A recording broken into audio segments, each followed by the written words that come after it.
સુરત શહેરમાં સતત વરસી રહેલા ભારે વરસાદને કારણે નીચાણવાળા વિસ્તારો તેમજ ખાડીના વિસ્તારોમાં પાણીની સપાટીમાં સતત વધારો નોંધાઈ રહ્યો છે. શહેરના સીમાડા વિસ્તારમાં આવેલી વાલમનગર ખાડીની સ્થિતિ ચિંતાજનક બની રહી છે. ભારે વરસાદને કારણે ખાડીમાં પાણીનો પ્રવાહ વધ્યો છે અને પાણીની સપાટી સામાન્ય દિવસોની સરખામણીએ વધુ ઊંચી પહોંચી છે.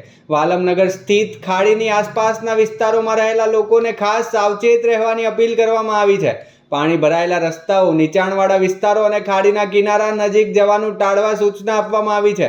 ખાસ કરીને બાળકો અને વૃદ્ધોએ બિનજરૂરી બહાર ન નીકળવું તેમજ કોઈ પણ જોખમી સ્થળે જવાથી બચવું જોઈએ.